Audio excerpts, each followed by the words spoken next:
자, 80조 펴세요, 여러분. 오늘은 시 또 나오네요. 고재종의 첫사랑이라는 작품이에요. 그래서 이 첫사랑을 어디에 빗댔거든요. 어디에 빗댔는지 한번 봐볼게. 자, 흔들리는 나뭇가지에 꽃 한번 피우려고. 목적이 뭔 거야? 꽃을 피우려고 하는 거야. 눈이 얼마나 많은 도전을 멈추지 않았으랴. 이거는 멈추지 않았다 이 말이잖아. 그치? 계속 도전했다 이 말이잖아요. 일부러 의문문 형식으로 표현한 서리법 쓰였고요. 첫 번째. 그리고 눈이 도전을 했다라고 표현했네. 그쵸? 사람처럼 표현한 거죠? 그래서 여기서는 의인법이에요. 그래서 여기서는 눈이 꽃을 피우려고 계속 노력을 했다라는 게 나오거든요. 그래서 우리가 나뭇가지 이렇게 눈이 쌓여있는 걸 보고 눈꽃을 하잖아. 그치? 그래서 이 눈꽃을 만들려고 눈이 계속 노력을 했다라는 내용이 나와요. 싸그락 두드려 보았겠지. 눈이 이제 나무를 이렇게 두드려 본 거죠. 이거는 의성어로 볼게요. 그리고 남분분 춤추었겠지. 우리가 이렇게 흐드러지는 모양을 남분분이라고 해. 그래서 여기서 의태어 쓰였네요. 그래서 공통적으로 뭐가 쓰인 거에 묶어서 음성 상징어 쓰인 거죠. 자, 그리고 뭐뭐 했지, 반복되네, 그치? 여러분, 이렇게 끝글자가 반복되는 거 무슨 법이라 했죠? 무슨 법이라기보다는 표현이 음이율, 그치? 특히 끝글자가 반복되면 가군이라고 했어요, 그쵸? 그래서 여기서는 음이율도 조금 드러나고요. 자, 두드려 보았겠지. 소리니까 여기서는 청각적 심상, 여긴 춤추었겠지. 시각적 심상이 주된 감각이라고 보시면 되고요. 여기서는 또 춤추었다라고 표현하니까 계속 의인법이라고 보시면 되겠죠. 미끄러지길 수백 번. 계속 실패를 한 거예요. 그치? 그래서 여기 반복 나왔네. 근데 바람 한 자락 불면 휙 날아갈 사랑을 위해서. 그럼 이거는 쉽게 사라지는 거예요. 그치? 그래서 그런 사랑을 위해서 햇솜 같은 마음을 같은 직유법 쓰였고요. 우리 햇솜은 하얀 거잖아요. 그치? 그만큼 순수한 마음, 순수한 사랑을 가지고 다 퍼준 다음에야 계속 노력을 한 거야. 굴하지 않고. 마침내 피어낸 저 황홀을 보아라. 이 황홀은 뭘 비유한 거냐면 결국 이뤄낸 거야. 눈이. 뭘 이뤄낸 거야? 눈꽃을 만들어낸 거죠. 그래서 여기서 황홀을 눈꽃을 의미를 하고 은유법이 쓰였다라고 보시면 돼요. 그래서 여기서는 이 사랑을 보통 사람들이 하는 사랑을 이 눈꽃에 비유를 했다. 보시면 돼요. 그런데 봄이면 우리 봄이면 눈이 녹아버리잖아요. 그치? 봄이면 가지는 그 한 번 된 자리에 되었다라는 것은 뭐가 있던 자리를 얘기하는 거야? 눈이 있던 자리. 보통 눈이 녹은 자리 얘기하는 거지. 그치? 그러면 눈이 녹았다라는 것은 그 사랑이 지나가 버린 걸 얘기를 하는 거죠. 그쵸? 그래서 여기서 고로 사랑의 말 그대로 제목이 첫사랑이잖아. 그치? 이 첫사랑을 얘기를 하는 거야. 지나가 버린 사랑. 그래서 그 자리에 세상에서 가장 아름다운 상처를 터뜨린대요. 그래서 여기서는 그때 보면은 왜 아름다운 상처라고 표현했을까? 이거는 말이 안 되잖아요. 그치? 근데 그 안에 의미가 있는 걸 우리가 역설법이라고 배웠죠? 여기서 역설법이 쓰였는데 왜 여기서는 아름다운 상처라고 했냐? 당연히 사랑이 가면 아프잖아. 그치? 근데 이 아픔을 통해 한 단계 뭐 할 수 있어? 성장할 수 있고 더 나은 사랑이 올 수 있다라는 것을 나타내기 위해서 여기서는 역설법이 쓰였다라고 보시면 돼요. 그리고 여기서는 역설법도 쓰였고 세상에서 가장 아름다운 상처를 터트린다 했잖아. 그치? 또 다른 봄꽃을 얘기를 하고 여기도 은유법이 쓰였고요. 자, 그만큼 상처를 극복한 더 나은 성숙한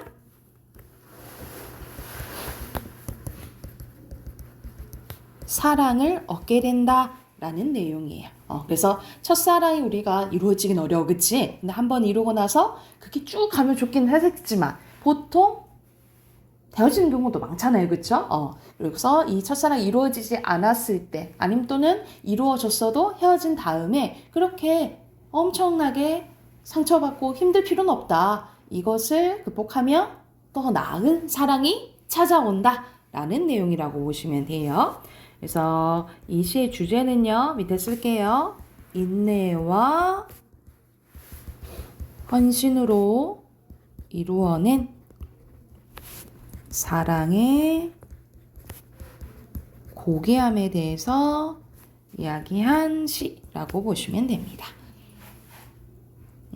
주제 쓰시고 옆에 81쪽 세 문제 바로 풀게요.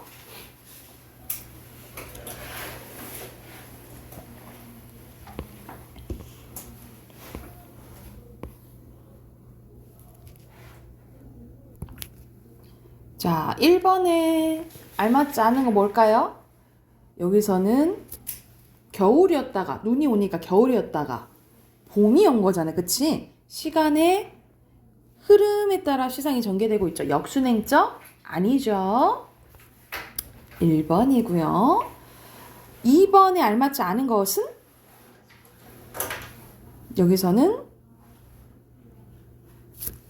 5번인데 오히려 봄이면 이 구절을 통해서는 뭐 시간의 흐름은 알 수 있겠지만 순환 계속 이렇게 돌아야 되는 거잖아요. 그치? 이 부분을 통해서 알 수는 없겠죠.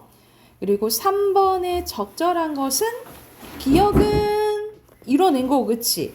그리고 니은은 또 다른 사랑을 얘기하는 거잖아, 그치? 이걸 겪고 나서야 얻을 수 있는 게, 기억을 겪고 나서 얻을 수 있는 게 니은인 거죠, 그쵸? 그래서 적절한 거 3번이라고 보시면 됩니다.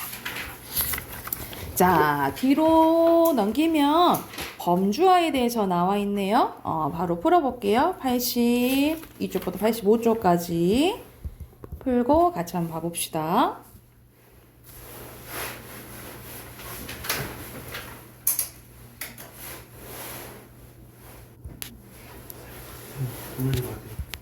자, 같이 한번 봐봅시다. 자, 첫 번째 문단 보면은 아이들이 말을 배울 무렵 자주 이게 뭐야? 라는 질문을 하죠. 이때 아이들은 부모가 몇 종류의 꽃에 대해서 이건 꽃이야 라고 알려주면 나중에는 꽃임을 이제 다 알아본다라는 거죠. 이 문단 보면 즉 아이는 각각 다르게 생긴 여러 가지 꽃들 하나로 묶어 꽃이라는 이름으로 기억하고 이런저런 모양의 개들 역시 하나로 묶어서 개라고 기억을 합니다. 그리고 다음부터는 처음 보는 꽃이나 개라고 해도 그 유사성에 따라서 각각의 묶음 안에서 그것을 집어넣어 그것이 꽃이나 개라는 것을 알아보죠. 이런 식으로 범주화는 개념 나와 있네. 이 세상 만물의 유사성을 통해 이 묶음 저 묶음으로 구분하여 분류하는 작업을 얘기하는데요. 아이들은 대략 1세 무렵부터 무의식적으로 범주화를 한대. 이 때문에 우리는 이것이 별일 아니라고 생각하기 쉬운데 그런데 이 일은 체스 챔피언 상대로 승리했던 기존의 슈퍼컴퓨터도 하기 어려운 작업이래요. 컴퓨터는 범주화의 기준을 유사성이 아닌 동일성을 삼기 때문에 저장된 자료와 그리고 조금이라도 다른 모양이나 색깔의 꽃은 꽃으로 인식하지 못합니다. 다시 말해서 컴퓨터는 세상 만물 하나하나의 이름을 붙여 기억한다라는 거죠. 그러나 인간이 무의식적으로 하는 범주화는 이러한 복잡한 과정이 없이도 정신활동과 언어활동을 가능하게 한대요. 이 부분이 범주화의 기능 첫 번째로 볼게요. 근데 이 범주화가 하는 일은 이것이 전부가 아니라는 거야. 또 어떤 일도 하냐면요. 우리 정신 안에서 세계를 만들어내는 일을 한대요. 여기가 기능 두 번째. 이는 물론 동물들에게도 마찬가지인데 그러나 각각의 동물들이 가진 범주화의 능력에 따라 이들 앞에 드러나는 세계의 모습은 각각 다른데요. 예를 들어 예시 나오네. 파리는 벽과 문을 구분하지 못합니다. 파리는 문을 열고 나가는 행동을 하지 못하기 때문에 벽과 문을 똑같은 장애물로 범주한다 이 말이야. 하지만 머리나 발로 문을 밀고 나갈 수 있는 개는 벽과 문을 구분하여 인지를 합니다. 개는 벽과 문을 각각 따로 범주한다는 거예요. 같은 이치로 팔이나 개는 벽에 명화가 걸려 있어도 그것을 벽과 구분하지 못합니다. 벽과 명화를 모두 장애물로 범주하는 것인데요. 그러나 미술작품 감상이라는 행위를 할 수 있는 인간은 벽과 명화를 각각 범주해서 인지한다라는 거지. 여기서 우리는 이걸 알 수가 있는데 뒤에도 자세히 나와 있어요.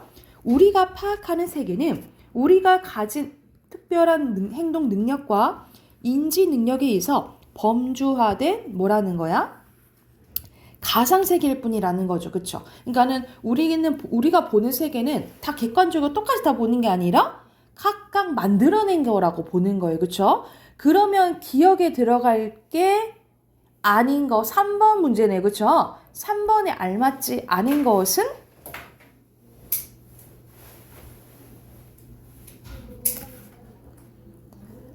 여기서 알맞지 않은 것은 뭘까? 각각 만들어내는 거잖아요. 그치? 범주화가 5번이거든 답은 여러분. 범주화가 만들어진 정신세계야. 그에 대한 지식이 인간을 비롯한 동물의 행동을 제약하는 거예요. 좀 선호한 게 달라진 거지. 그치? 각각 사람과 동물에 따라 달라지는 거잖아요. 그치? 여기서 선호감이 달랐다라고 보시면 될 것 같고요. 그래서 마지막 보면은 그래서 범주화란 뭐라 보는 거야? 우리가 살아갈 세계를 스스로 창조해낸다 라고 했잖아. 그치? 여기만 봐도 이 3번이 5번이 아닌 걸 알 수 있겠죠?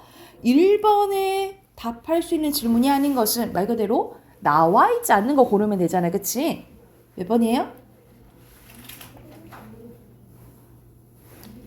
여기서는 애들이 한 살의 아른대로 범주한다 했지 어떻게 이거를 가르쳐야 되는 학습 방법은 나와 있지는 않죠. 그렇죠? 2번이고요.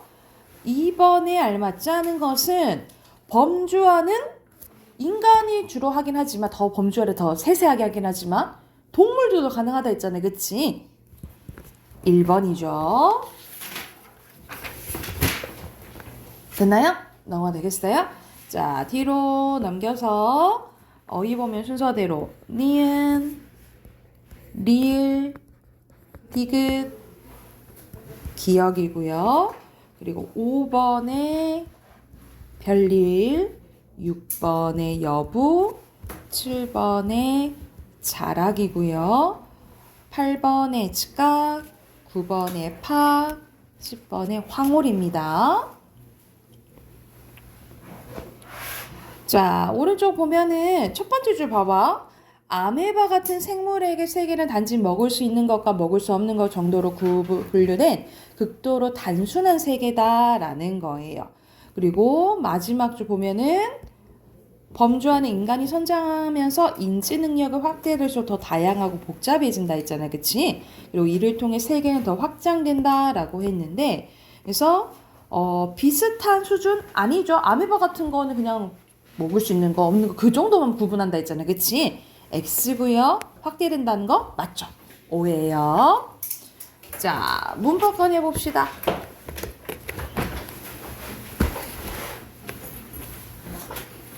자, 우리 문장의 구조는 끝났고요. 어디 부분 할 거냐면 다시 앞으로 가서 여러분 26쪽 갈게요. 우리 품사 할게요. 선생님이 가장 이제 계속 강조한 게 문장 성분이랑 품사 구분하라 했잖아요. 그치? 자, 여기서는 우리가 품사는 한번 한 부분이지만 우리 1학년 때 했잖아요. 1학년 때 한 부분이지만 이거는 계속 나오고 더 이제 세부적으로 우리가 이제 고등학교 가서는 더 종류가 세부적으로 더 나와요. 그래서 더 세부적으로 더 구분할 줄 알아야 된다라고 보시면 될 것 같고요. 자, 오늘은 전반적인 품사에 대해서 설명해주고 내일 더 이제 자세히 할게. 자, 26쪽입니다. 품사의 개념 먼저 나와 있죠. 단어들을 빈칸 성질이에요. 성질이 공통된 것끼리 모아 갈래를 지어 놓은 것을 품사라고 합니다. 그래서 간단히 말해서 우리가 보통 사용하는 것들이 다 대화에 사용하는 것들이 단어잖아요. 단어가 엄청 많은데 이것을 공통된 것끼리 나눠 놓은 걸 품사라고 보시면 돼요. 그래서 그러면 나누려면 기준이 필요하겠지. 그 기준이 3가지나 됩니다. 형태, 기능, 의미예요. 자, 먼저 형태로 나눴을 때는 크게 2가지입니다. 불변어, 가변어인데 자, 가변은 변할 수 있는 걸 얘기하는 거고 불변은 변하지 않는 거예요. 이거는 우리가 문장에서 쓸 때 변할 수 있느냐 없느냐인데 그래서 변할 수 있는 건 해당되는 게 자, 용언이거든요. 용언이랑 서술격 조사 이다. 그래서 동사, 형용사, 서술격 조사 이다만 가변어고요. 나머지 게 불변어다라고 생각하시면 될 것 같고요. 두 번째는 기능입니다. 기능은 하는 역할에 따라서 나뉘어지는 건데 총 5가지예요. 첫 번째 체언입니다. 자, 체는 몸체자야. 몸 중요한 역할 한다 이 말이지, 그치? 그래서 문장에서 주어, 목적어, 보어 같은 주체적인 우리가 주목보는 필수 성분을 외웠잖아요, 그치? 이렇게 중요한 역할을 하는 게 체언이고요. 여기에 해당되는 게 명사, 대명사, 수사예요. 그래서 이 명대수를 묶어서 체언이라고 하고 관계어는 말 그대로 단어와 단어의 관계를 나타내는 게 관계어이거든요. 그래서 보통 체언에 붙어서 단어와 단어의 관계를 나타내는 거고 그래서 우리 문장 성분에 중요한 게 이 조사 중에 격조사였잖아요. 이 격조사를 통해서 문장 성분이 정해지는 거죠. 그렇죠? 그래서 이 관계어에 해당되는 게 조사고요. 자, 수식어는 말 그대로 수식한다는 소리잖아. 꾸며주는 말입니다. 그래서 여기서는 관형사와 부사가 있고요. 그래서 우리 뒤에서 하겠지만 체언 꾸며주면 관형사, 그 외의 것들을 꾸며주면 부사죠.